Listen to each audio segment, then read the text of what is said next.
Une bonne soirée à tous. Jeudi 25 janvier de l'an 2024. Bienvenue à cette nouvelle série du jeudi soir. C'est un cours qui commence, qui s'intitule Réflexion sur l'Église locale. Donc, évidemment, on va parler d'Église, on va parler d'ecclésiologie durant cette session-ci. Et je tiens à préciser ce qui me motive à donner ce cours-là, c'est qu'au cours des dernières années, je réalisais à quel point il y avait beaucoup de chrétiens qui n'ont plus d'église locale et qui n'en veulent plus du tout.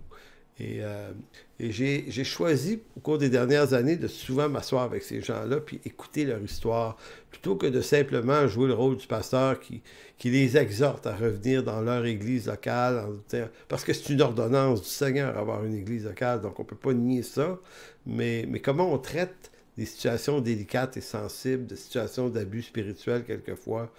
Et je me suis bien écouté ça, puis euh, j'en ai écouté du monde.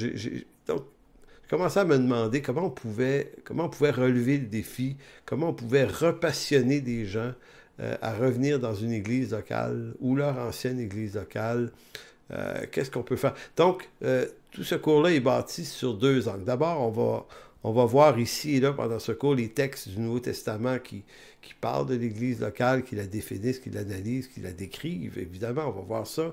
Mais on va également regarder la condition de l'Église en ce nouveau siècle, ce 21e siècle. Quels sont les défis de l'Église? Quels sont les défis pour les membres d'Église, mais quels sont les défis pour ceux qui dirigent les Églises? Donc, on va s'intéresser à tout ça.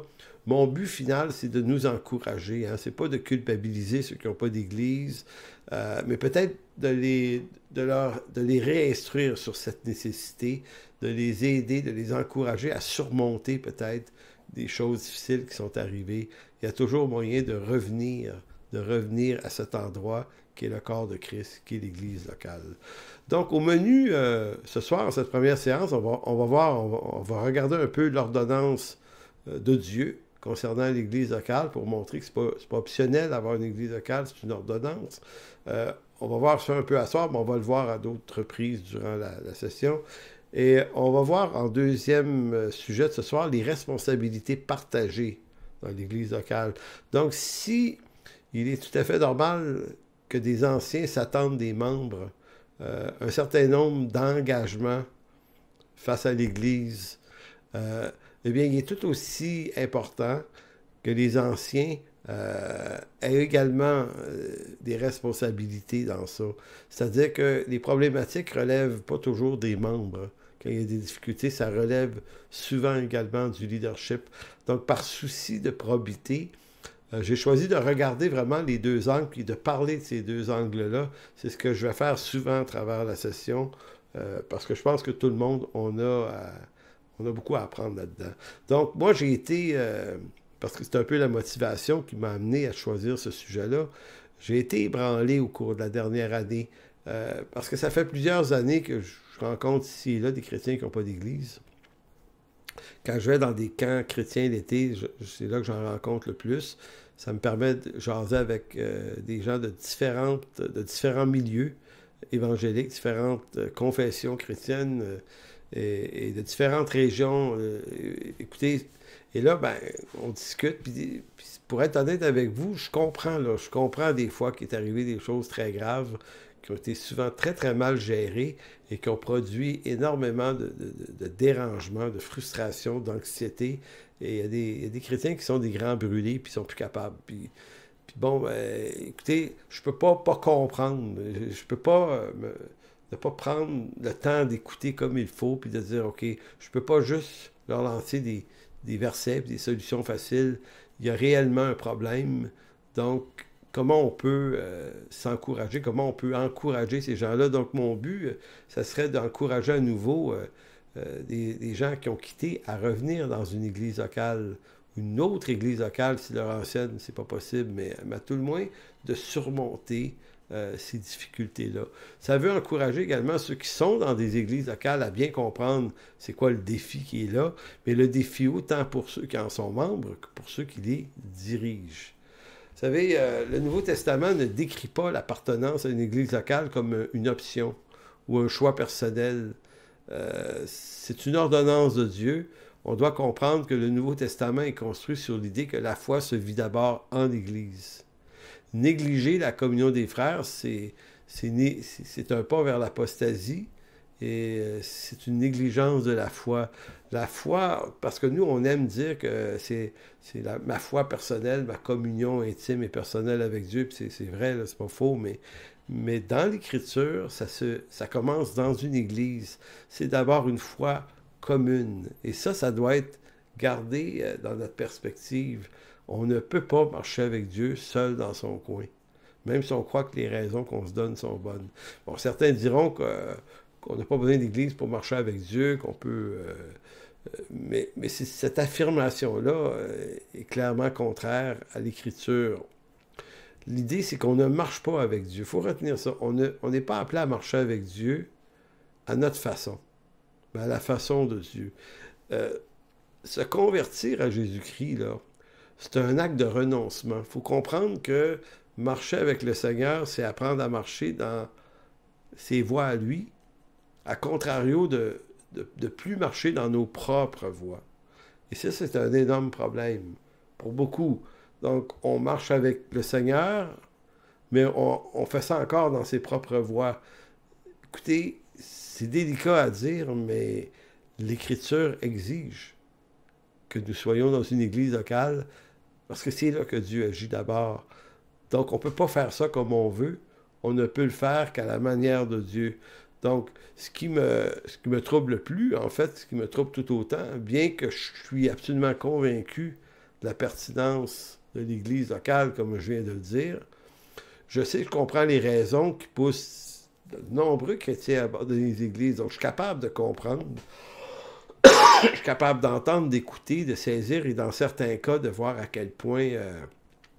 je saisis très bien pourquoi des gens ont eu besoin de prendre une pause. On dirait que le monde chrétien est un peu comme un hôpital qui a son aile, l'aile des grands brûlés. Là, tu sais. Puis quand quelqu'un, vous savez déjà rencontré un grand brûlé pour de vrai, là, vous ne pouvez pas lui demander d'arrêter de souffrir. Puis vous ne pouvez pas lui demander de faire comme si ça faisait pas mal.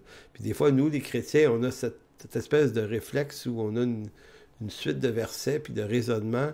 Puis quand des gens souffrent, quand des gens vont pas bien, on leur sort les versets, toutes choses concourent bien de ceux qui aiment Dieu, laisse le passé derrière, regarde en avant. Tu sais, on a toute une panoplie de raisonnements qui, des fois, ne tiennent pas la route. On est rapide à vouloir amener les gens à passer à autre chose sans traiter le problème. Maintenant, je compare ça à un grand brûlé. Vous ne pouvez pas dire à un grand brûlé, là, regarde, oublie, là, demain est un jour meilleur. Donc, en ce moment, je souffre, j'ai mal. Donc, y a-tu quelqu'un qui va m'aider? Donc, je pense qu'il faut être capable de comprendre les grands brûlés du monde chrétien aussi, et nous, comme bergers, comme pasteurs, de ne pas avoir des solutions faciles. Donc, les raisons qui font que des gens quittent les églises, ils sont nombreuses, évidemment, outre les conflits mal réglés. Il y a toute la question des églises aussi qui place l'expérience spirituelle, des fois charismatique, au-dessus de l'instruction de l'Écriture. Ça peut faire le bonheur pendant un certain temps, mais ça finit par user et brûler des gens au bout d'un certain temps.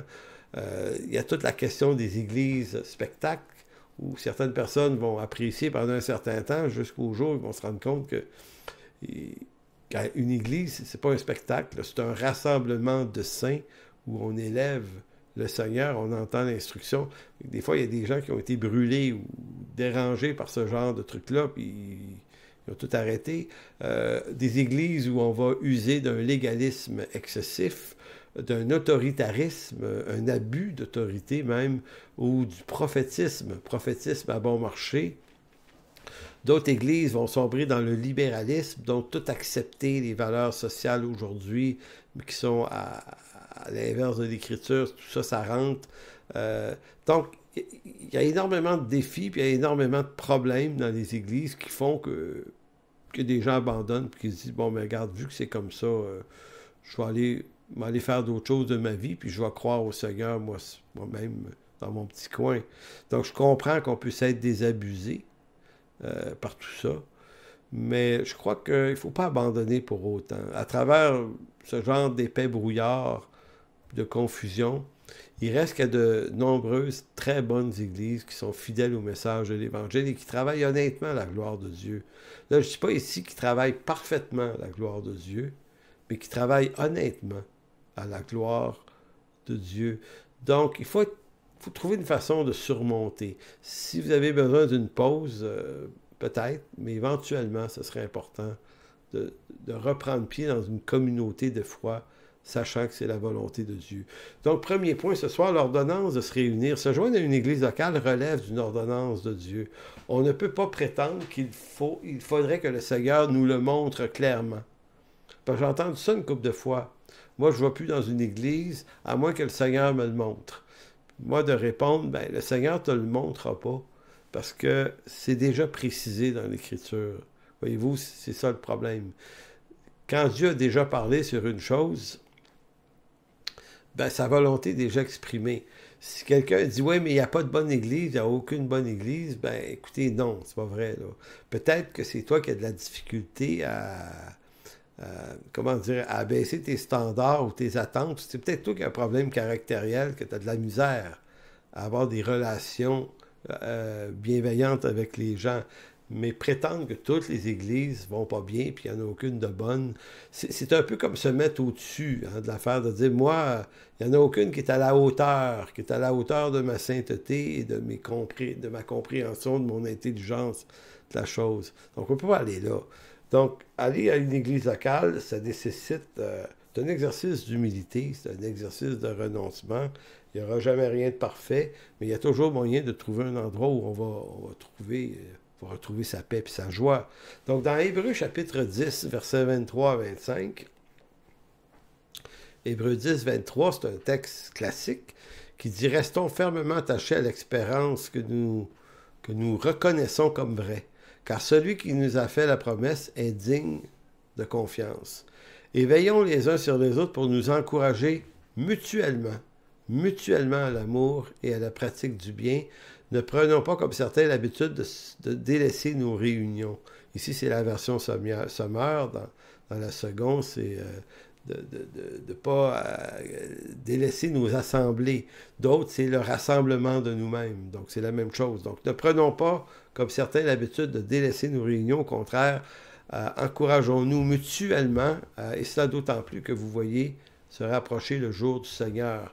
Donc, il faut remarquer une chose, en fait plusieurs choses dans ce texte-là, le mot mutuellement, c'est-à-dire que la foi, selon l'auteur de la lettre aux Hébreux, c'est un rapport avec Dieu qui est mutuel.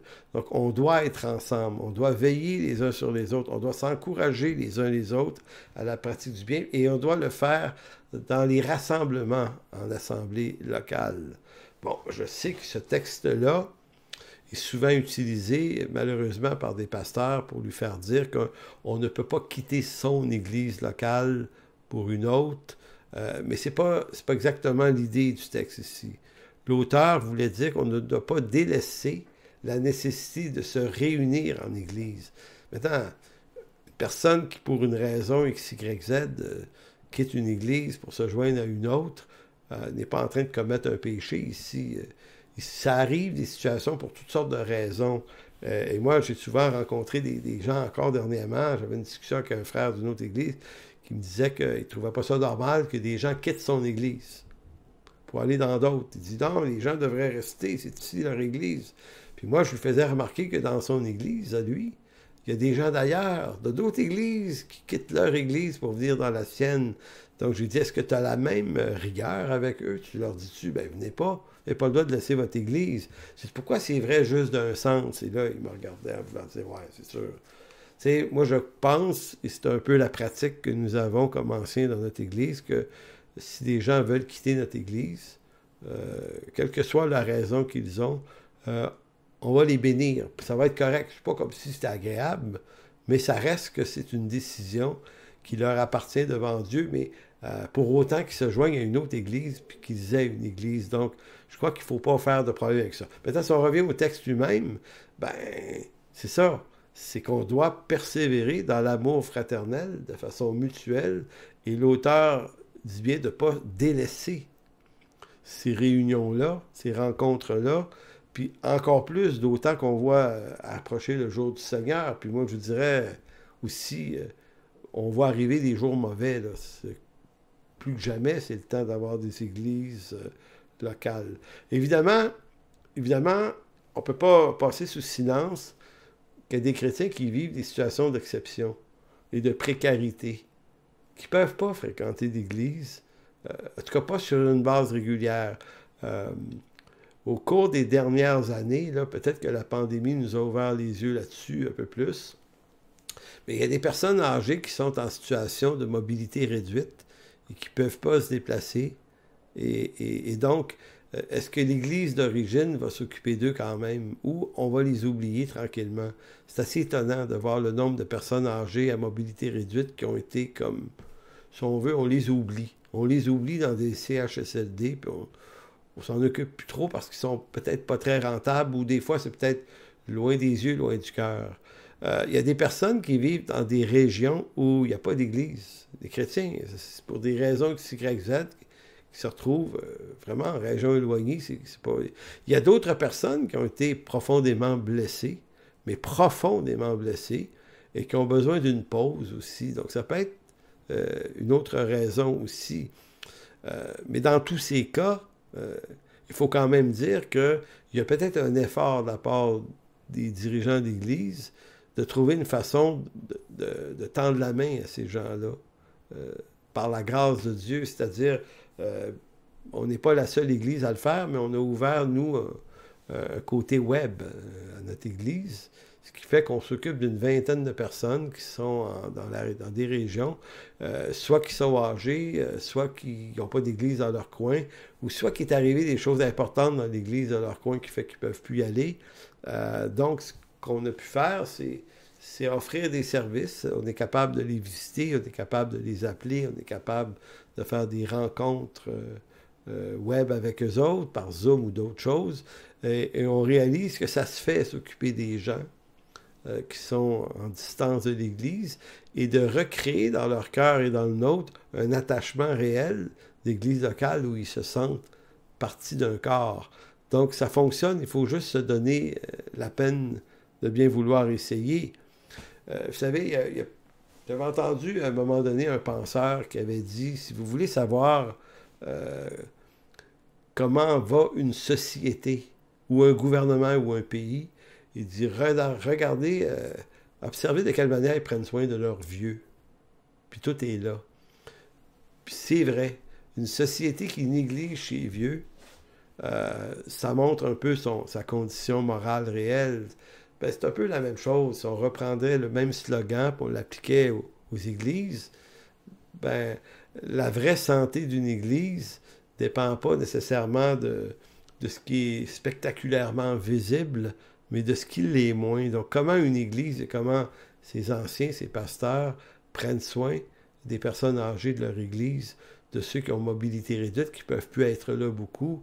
Est-ce qu'on s'occupe d'eux, spécialement si ce sont des gens qui se sont donnés depuis 40, 50 ans dans l'Église, qui ont toujours été fidèles, maintenant, s'ils ne le peuvent plus, est-ce que l'Église va être fidèle à s'occuper d'eux autres? Puis moi, ça m'apparaît excessivement important parce que dans ce détail-là, on voit le cœur de ceux qui dirigent les églises.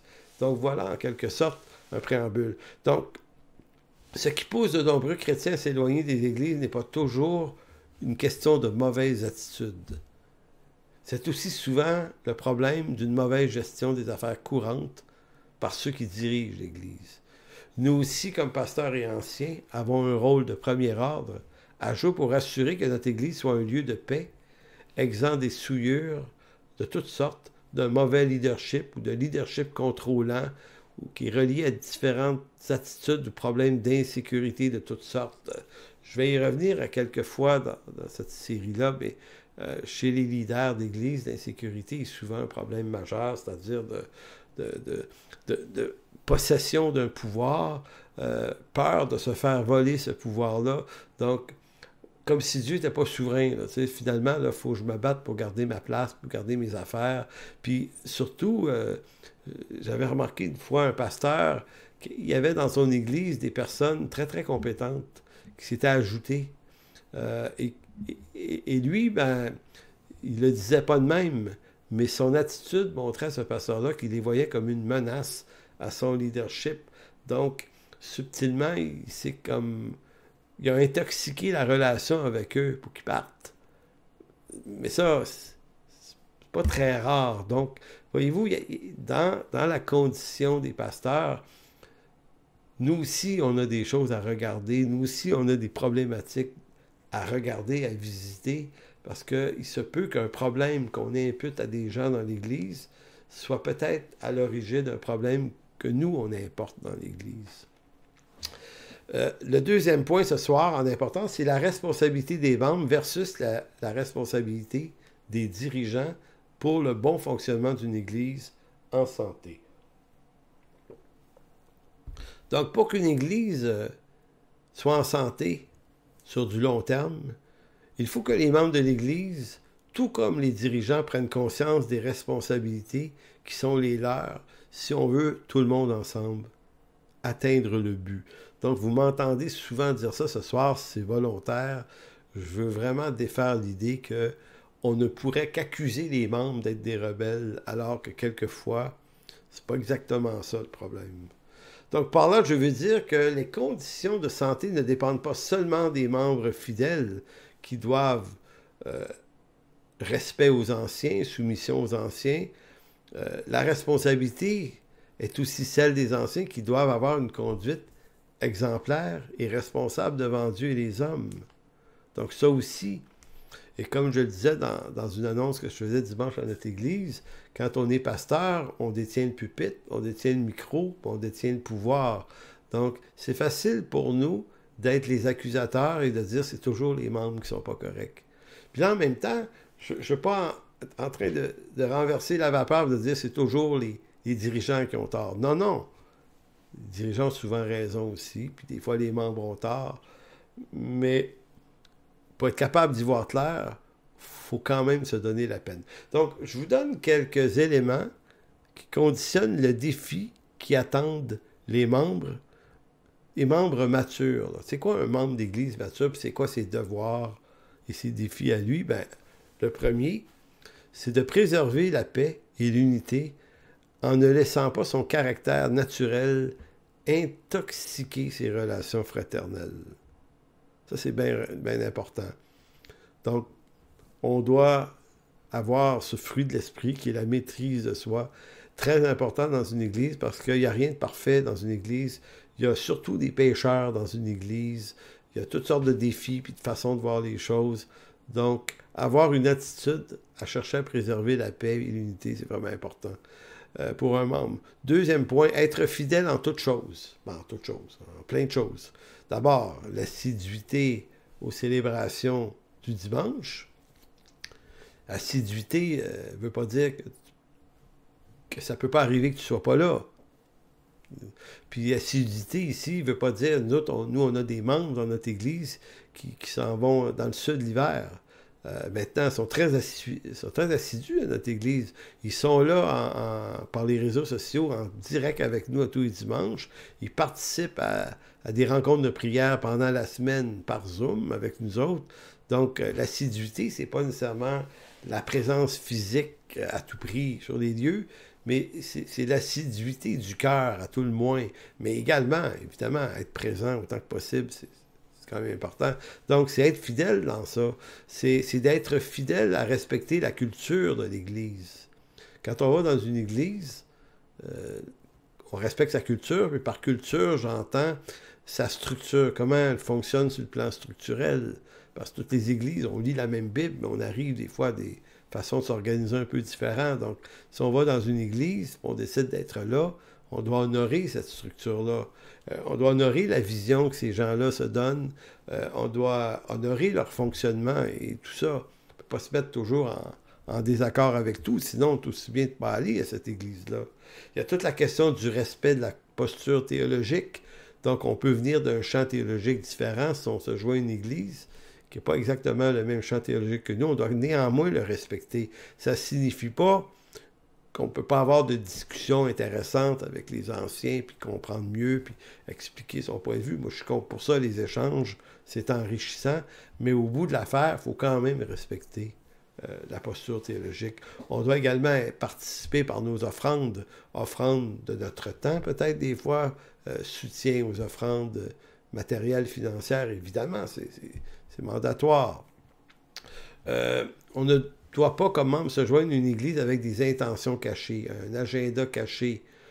Ça se voit régulièrement, quelqu'un va vouloir aller dans telle église parce qu'il se dit, moi, si je vais là, je vais peut-être pouvoir enseigner, ou je vais peut-être pouvoir chanter, ou on va pas pour servir, mais on va pour se décrocher un poste.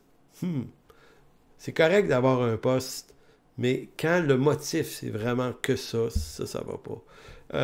Évidemment, quand on est membre d'une église, on ne doit pas créer de division sur des questions d'ordre secondaire.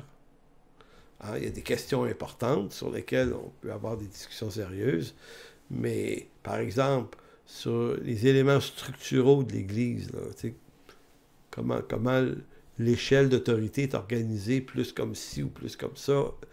Écoutez, je pense qu'on doit respecter ça et ne pas créer de division sur ces questions-là.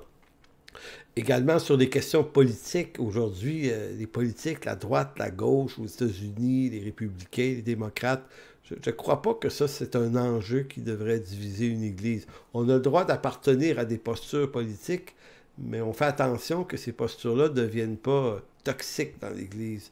Les questions eschatologiques aussi, là, pré-1000, à 1000, post-1000, peu importe ce que vous pensez, c'est des sujets extrêmement passionnants et passionnés un peu trop quelquefois. Donc, à un moment donné, tout dans notre assemblée, il y a des gens de différentes positions eschatologiques et ça ne cause pas d'ennui, puis même des fois, on en discute ensemble. Mais ce n'est pas une question suffisamment importante pour dire que ça nécessite qu'on peut se diviser là-dessus. Hein? Il y a des questions idéologiques de toutes sortes également. Donc, vous voyez, c'est ça qui est extrêmement intéressant à respecter. Une autre attitude qui est importante pour les membres, on ne peut pas vouloir changer l'Église dans ce qu'elle est pour l'amener à l'image de ce qu'on voudrait qu'elle soit selon nos convictions. Et ça cause des problèmes à certaines personnes. Ils ne sont pas capables de se trouver une église, parce que l'église ne ressemble pas exactement à la posture qu'ils voudraient eux. Mais c'est une utopie, ça n'existera pas. On ne trouvera jamais une église exactement comme on veut. Donc la maturité, c'est d'être capable de vivre avec des différences qui pourraient nous déranger, mais de passer l'amour des frères et la communion fraternelle comme étant au-dessus de certains détails qui nous dérangent. Donc, vous voyez, ce sera en quelque sorte les quelques défis et responsabilités qui attendent les membres d'une Église. Maintenant, allons vers les défis qui attendent les anciens et les pasteurs. Comme je vous ai dit, par souci d'honnêteté, je crois que c'est important, mais vraiment important, de comprendre quelles sont mes responsabilités à moi, de telle sorte de me garder au clair sur mes lacunes, parce que j'en ai. Et dernièrement, en discutant en comité d'anciens de notre Église, c'était un petit peu l'idée sur laquelle on revenait. On s'est dit, OK, mais nous, on va devoir apprendre, quand on se réunit, à se poser les bonnes questions sur nous-mêmes aussi, et non pas juste sur les attitudes d'un membre ou d'un autre. Donc, le défi qui attend les anciens, c'est être des modèles dans toute leur conduite. On va se tromper. On va passer à côté des fois. Mais être un modèle, ça veut dire de demander pardon aussi. De ne pas mettre de la grâce à bon marché sous prétexte que, bon, c'est comme ça, que tu sais, on est pécheurs, il n'y a rien à faire, on est pourris, il n'y a rien à faire avec nous autres. On est pécheurs, effectivement, puis il n'y a peut-être pas grand-chose à faire avec nous, mais la parole de Dieu nous informe que si on est appelé au pastorat et à être des anciens, on doit être des modèles pour le troupeau. On doit être des modèles dans la façon de s'occuper de nos familles, au travail, notre rapport à la société, notre rapport à la communion fraternelle. Donc, on est supposé être des modèles dans ça. Un autre point, un ancien, c'est quelqu'un qui a une bonne connaissance théologique et biblique. En tout cas, suffisante pour instruire droitement la congrégation. Un ancien ou pasteur se doit d'éviter toute forme de manipulation dans ses prédications. Et ça, évidemment, je le disais, c'est facile quand on détient le pouvoir, le micro et le pupitre.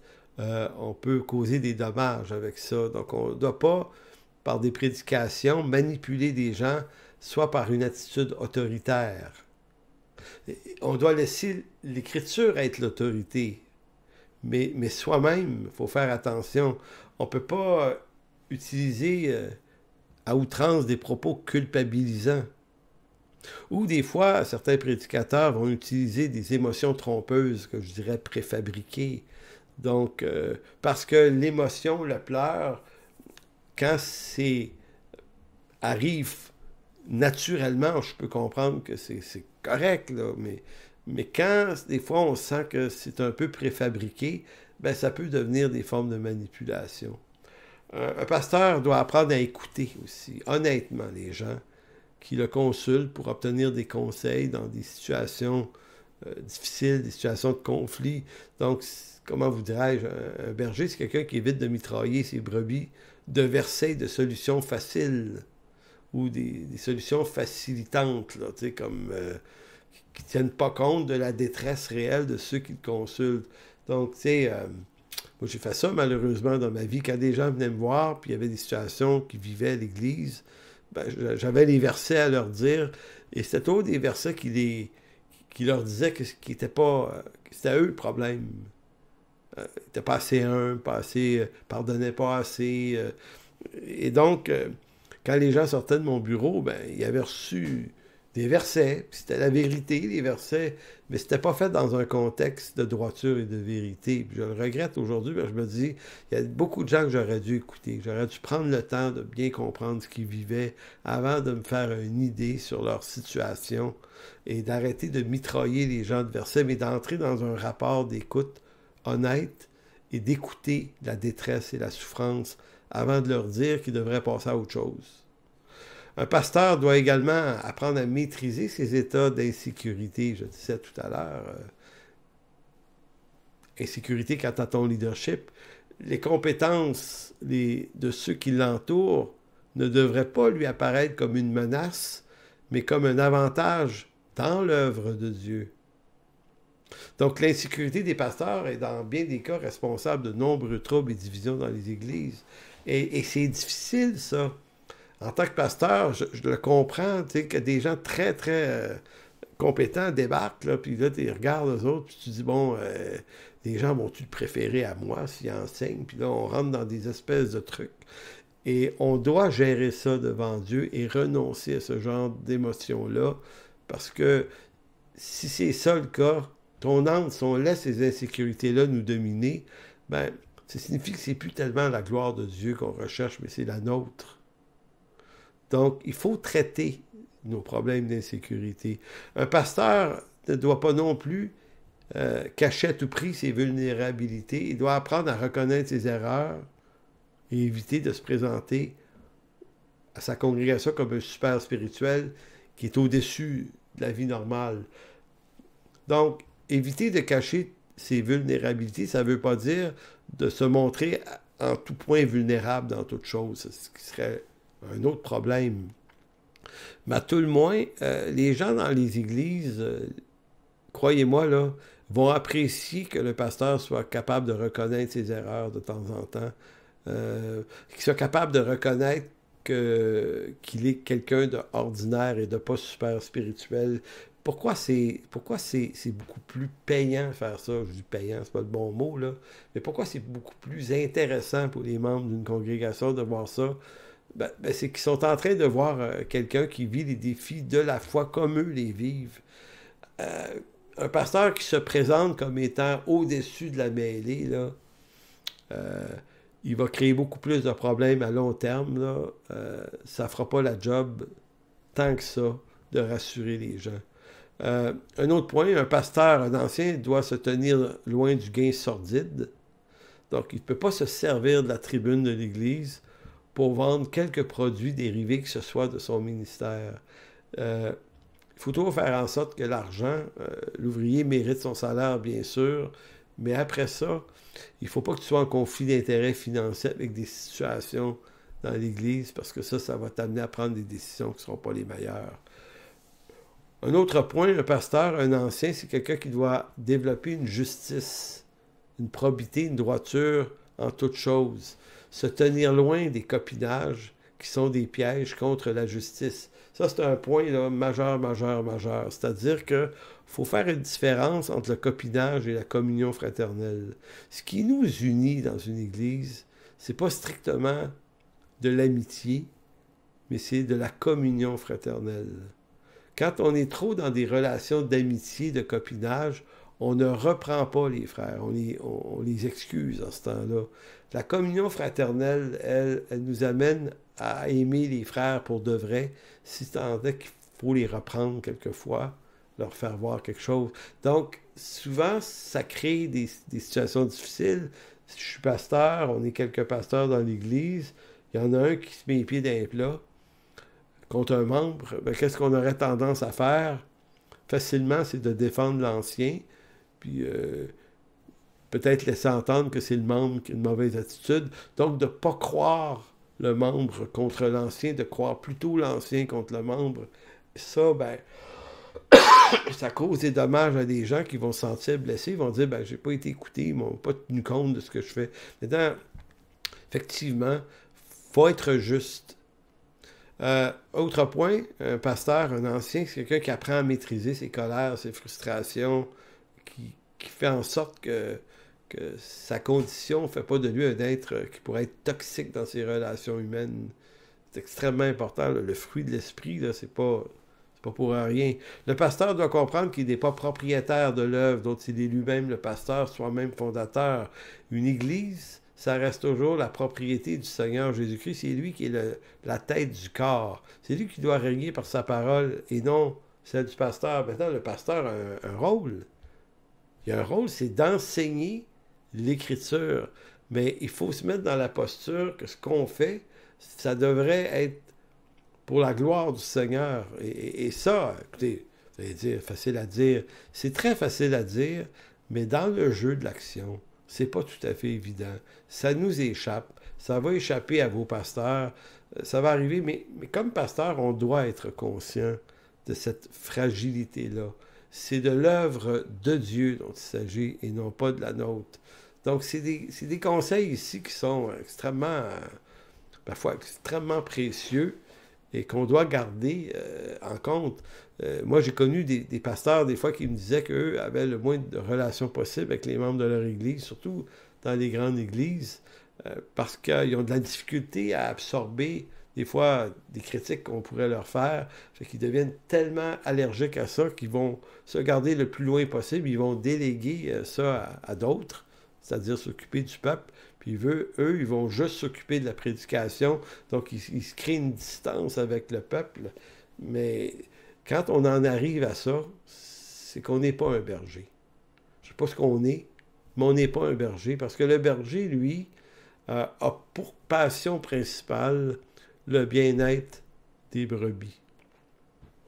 Donc, c'est pour ça qu'un pasteur est avant tout un berger qui aime prendre soin des gens, bien avant de se lancer dans 1001 projets de croissance ou des projets de succès ou de faire le tour de la planète, essayer de conquérir le monde, de faire tellement de choses qu'à un moment donné, tu n'es plus capable de visiter les gens. Donc, c'est pour ça qu'une église, c'est pas un business, c'est pas une entreprise. L'église, c'est la colonne, c'est l'appui de la vérité. Donc, on ne reconnaît pas un homme de Dieu par le contenu de ses prédications, si fabuleux ça peut être, ni par la quantité de ses œuvres. Je ne suis pas en train de dire que c'est sans importance, ça.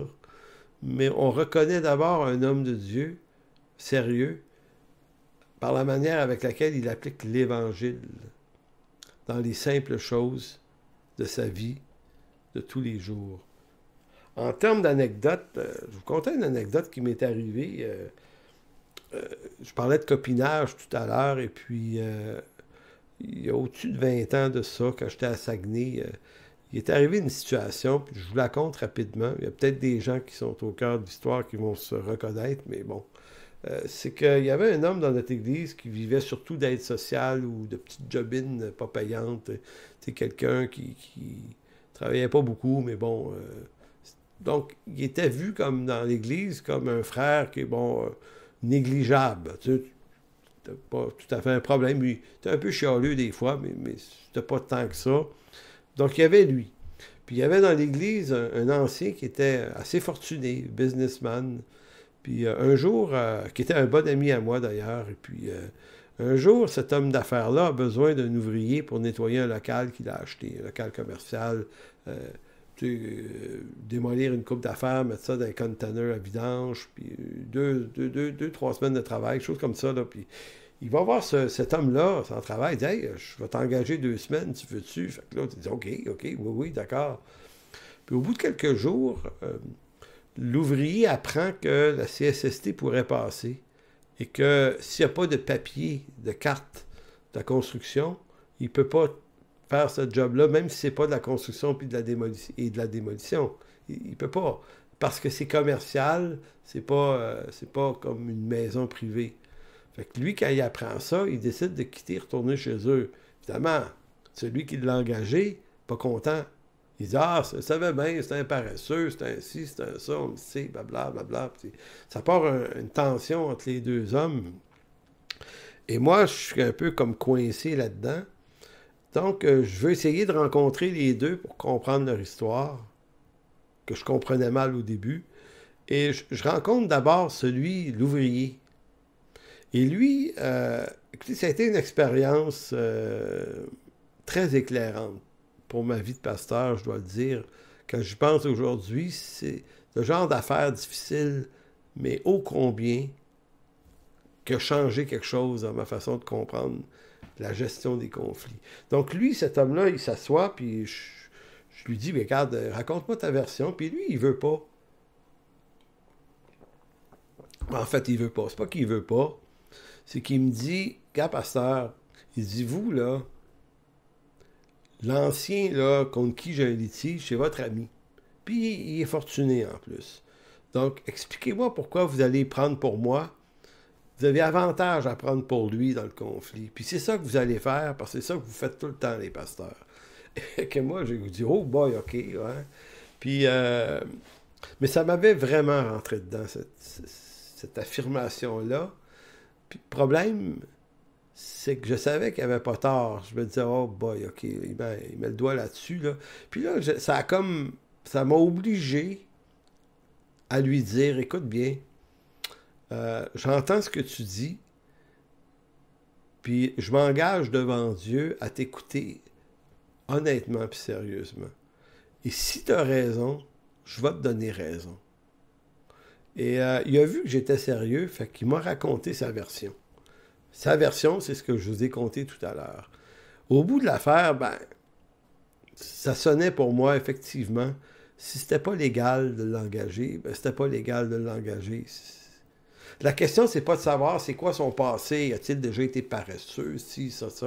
On n'avait pas d'affaire à aller là. La question, c'est, dans la situation qui nous occupe en ce moment, est-ce que cet homme-là a tort ou a raison? Ben, il avait raison. Fait que j'ai rencontré un peu plus tard l'ancien. L'ancien me raconte sa version, mais évidemment, sur le coup, l'ancien disait « Ouais, mais tu sais bien, on le connaît, lui, il est paresseux. » Puis là, moi, en quittant, il m'a mis dans le trou parce que moi, j'ai des échéanciers là-dedans, puis blablabla, puis ça, tout ça. Fait que j'écoutais l'ancien aussi. Puis à un moment donné, oui, il y avait un risque pour moi là-dedans. Parce que des fois, tu te dis « Ouais, mais c'est un ami, c'est une personne fortunée, j'ai pas envie de le frustrer, moi. » On a besoin de lui, là. Il est avantageux. Donc, c'est un défi éthique, ça. Donc, à un moment donné, je me suis dit, OK, devant Dieu, là, il faut que je fasse ce qui est juste ici. Fait que j'ai dit à l'ancien, je dis, écoute, j'ai dit, je pense que tu as tort. Voici pourquoi. C'est que c'est illégal. Si c'est illégal, c'est illégal. Et toi, comme ancien, tu peux pas jouer dans l'illégalité, en business, ni nulle part ailleurs. Tu as l'obligation, comme chrétien d'abord, d'être honnête, mais encore plus, vu que tu es ancien, c'est toute la réputation de ta personne et de l'Église. Donc, si nous, comme anciens, on accepte de faire des trucs un peu tordus, ça vaut quoi notre enseignement après? Et, vous savez, cet homme d'affaires-là, a réagi magnifiquement parce que il m'a dit, c'est vrai. Et aussitôt, il a dit, ouais, t'as raison, puis il dit, je vais aller voir l'autre, puis je vais lui dire, regarde, je m'excuse, t'avais raison. Puis c'est ça qui est arrivé. Et il a réparé son erreur, puis fait qu'on n'a pas perdu personne, mais on a gagné en, comment vous dire, je vais vous dire comment on a gagné.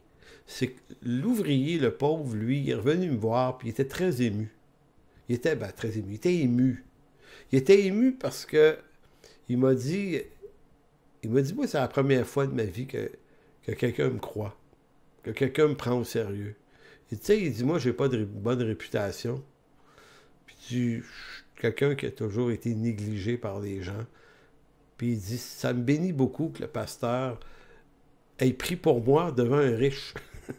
Il dit, c'est comme si, il dit, ça me bénit, puis en tout cas, ça lui a fait du bien, puis ça l'a encouragé, puis ça l'a édifié. Fait que moi, quand je suis sorti de cette expérience-là, c'est là que je me suis dit, OK, c'est ça qu'on doit faire. Avoir de la rectitude, puis de la droiture devant Dieu, mais aussi devant les hommes. Vous savez, l'apôtre Paul a déjà repris l'apôtre Pierre en Galates 2. Hein? Pierre s'était tenu à l'écart par peur des circoncis. Et Paul l'a sévèrement repris en disant, Pierre, tu ne marches pas selon la vérité de l'Évangile. Il a repris Pierre devant tous. Pierre, c'était le plus estimé des apôtres. Donc, on voit que le rapport entre Paul et Pierre n'a pas été affecté négativement par ça. Il faut que la vérité et l'honnêteté soient au-dessus de nos rapports d'amitié. D'où l'importance d'une vraie communion fraternelle qui passe par l'Écriture. Donc, c'est ça. Donc, l'œuvre de Dieu doit subsister au-dessus de nos intérêts personnels. Sinon, on glisse dans les mêmes types de corruption que les gens d'affaires dans ce monde ou que les gouvernements, les politiciens et compagnie d'un monde perdu, d'un monde corrompu. Donc, si on ne peut pas faire mieux qu'eux, il faut laisser la place à des hommes droits. L'apôtre Pierre, dans sa lettre, Pierre, je crois que c'est le chapitre 4, là, j'ai pas le chapitre, excusez-moi, petite erreur ici, mais dans la lettre de Pierre, il va être écrit « Voici les exhortations ». Je sais que c'est au verset 1, c'est juste ce chapitre que j'ai perdu. Il dit « Voici les exhortations que j'adresse aux anciens qui sont parmi vous, moi ancien comme eux, témoins des souffrances de Christ et participants de la gloire qui doit être manifestée. Paissez le troupeau de Dieu qui est sous votre garde, non par contrainte, mais volontairement selon Dieu, non pour un gain sordide, mais avec dévouement, non comme dominant sur eux, sur ceux qui vous sont échus en partage, mais en étant les modèles du troupeau, et lorsque le souverain pasteur paraîtra, vous obtiendrez la couronne incorruptible de la gloire. Je ne sais pas si vous entendez ce texte, comme moi je l'entends, mais il y a beaucoup de douceur et de bienveillance dans ce texte-là que l'apôtre Pierre adresse aux bergers. Donc, notre appel, c'est pas de conquérir la planète, c'est de paître le troupeau de Dieu d'une façon droite, sans contrainte, pas pour un gain sordide, mais avec un réel dévouement honnête. Ça veut dire ça qu'il y a un appel, il y a des hommes qui sont appelés à faire ça, et si on est capable de les trouver, de bien les former, nos églises vont être en santé. Allez dans la lettre de Jacques, chapitre 2, verset 1. Jacques 2, 1. Il dit, « Mes frères, que votre foi en notre glorieux Seigneur Jésus-Christ soit exempte de toute exception de personne. Supposez en effet qu'il entre dans votre assemblée un homme avec un anneau d'or et un habit magnifique, et qu'il entre aussi un pauvre misérablement vêtu, si tournant les regards vers celui-ci qui porte l'habit magnifique, vous lui dites, « Toi, assis-toi ici à cette place d'honneur », et si vous dites au pauvre, « Toi, tiens-toi là debout », ou bien « Assis-toi au-dessus de mon marchepied, ne faites-vous pas en vous-même une distinction, et ne jugez-vous pas selon l'inspiration de pensées mauvaises. » Voyez-vous, donc, dans le corps de Christ, on ne peut pas accorder plus d'importance à des gens qui, financièrement ou pour toutes sortes d'autres raisons, pourraient nous apparaître avantageux. On doit comme être capable de replacer les gens sur un même niveau et de s'occuper de tous et chacun avec le même zèle. Verset 5 va dire, écoutez mes frères bien-aimés, Dieu n'a-t-il pas choisi les pauvres aux yeux du monde pour qu'ils soient riches en la foi et héritiers du royaume qu'il a promis à ceux qui l'aiment? Et vous, vous avilissez le pauvre. Ne sont-ils pas des riches qui vous oppriment et qui vous traînent devant les tribunaux? Ne sont-ils pas eux qui outragent le beau nom que vous portez? Si vous accomplissez la loi royale selon Christ, tu aimeras ton prochain comme toi-même. Vous faites bien, mais si vous faites exception de personne, vous commettez un péché, vous êtes condamnés par la loi comme des transgresseurs. Donc la sévérité du texte de Jacques est grande, là. Donc ici, il parle à ceux qui dirigent. Évidemment, de quelle façon on traite les gens. Puis Jacques va aussi loin que de dire, si vous faites exception des gens dans votre Église, ben, c'est pas juste une mauvaise habitude, c'est un péché, littéralement. Donc c'est pour ça que, durant cette session sur l'Église, on va adresser différentes problématiques, puis on va essayer de voir quelles sont les problématiques qui nous gênent, nous, dans la condition de notre appel. Je m'en vais vers la fin maintenant pour vous dire ceci. Un pasteur, ce n'est pas un entrepreneur ni un vendeur de rêves de qui on attend un rendement sur investissement. Il n'est pas un homme à tout faire. Son appel consiste à prendre soin de ceux que le Seigneur lui confie. Aujourd'hui, on ne cherche malheureusement pas des pasteurs, mais on cherche surtout des leaders avec du charisme, des entrepreneurs sur qui on met un fardeau d'atteindre des objectifs de rendement comme si l'œuvre de Dieu se justifiait seulement par les résultats en termes de croissance. La raison pour laquelle il n'y a pas beaucoup de jeunes hommes qui répondent à l'appel pastoral, c'est peut-être parce qu'ils voient à quel point le fardeau qu'on met sur eux est lourd. Donc on leur donne un projet d'implantation, puis on leur dit « t'as tant d'années pour faire marcher ça ». Et là, le gars, il faut qu'il joue un rôle d'évangéliste, puis il faut qu'il joue un rôle de psychologue là-dedans, puis il faut qu'il soit un businessman, il faut qu'il soit quasiment celui qui amuse la foule, qui soit capable de faire tellement de choses. Moi, dans la façon avec laquelle j'ai formé des pasteurs dans ma vie, c'est que je voulais les former à n'être que des pasteurs. Sois juste un bon berger. Prends soin de tes brebis. T'as pas à convertir la planète, puis t'as pas à être un amuseur public, puis t'as pas à être tout le reste. Sois un pasteur, occupe-toi des brebis, et si tu le fais bien, ça va créer dans ton Église une ambiance de vie, de paix, et ça va attirer des gens. Une Église, c'est une bergerie où ceux qui la dirigent savent prendre soin du troupeau. Pour une Église en santé, il faut trouver des hommes qui se consacrent à bien nourrir les brebis. Également, je dirais, concernant les membres, quand on est pasteur, il faut cesser de voir les membres comme des évangélistes. À un moment donné, j'ai entendu ça quelques fois, que dans certaines églises, on va faire pression sur les membres pour qu'ils amènent des nouveaux. En d'autres mots, faut t'amener des nouveaux. Puis si tu n'amènes pas des nouveaux, à un moment donné, on va te regarder en disant, coudonc, ça fait combien de temps que tu n'as pas amené un nouveau à l'église? Et quand j'entends ça, ça me dérange beaucoup parce que on veut conditionner tous les membres de l'église à faire comme s'ils étaient des évangélistes. Évidemment, tout chrétien est un témoin de Christ, il peut témoigner de sa foi, mais tous ne sont pas habilités au ministère de l'évangéliste. Donc, on met un fardeau, puis ça devient très, très compliqué.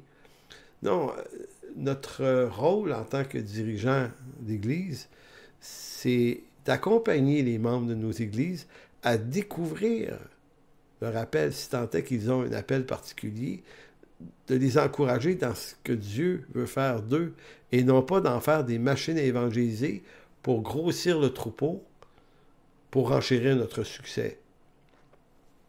Donc voilà, en quelque sorte, la conclusion aujourd'hui, c'est que l'Église est un lieu de repos pour les âmes. En tout cas, c'est supposé d'être ça. C'est un lieu d'instruction, d'édification, où chacun trouve le repos que le Seigneur lui accorde en sa grâce. Matthieu 11, 28. « Venez à moi, vous tous qui êtes fatigués et chargés, je vous donnerai du repos. Prenez mon joug sur vous et recevez mes instructions car je suis doux et humble de cœur et vous trouverez du repos pour vos âmes car mon joug est doux et mon fardeau léger. Quand je lis ce texte-là, c'est à quoi je pense.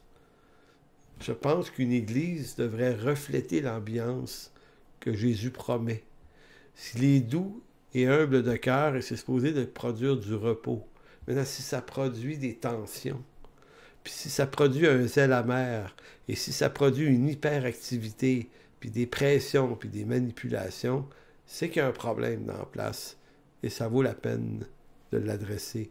Donc, je m'interromps là-dessus pour cette première séance. C'est un préambule, évidemment. Donc, on va voir dans les prochaines semaines une foule de textes, une foule d'applications. Mon but, je le dis, c'est de vous donner envie, si vous avez abandonné vos églises, d'y retourner ou d'en trouver une autre. Sinon, si vous êtes déjà membre d'une église, c'est peut-être d'affermir l'importance que votre Église doit avoir à vos yeux, puisque pour le Seigneur, l'Église est la prunelle de ses yeux. Alors, on se revoit la semaine prochaine. Que Dieu vous bénisse.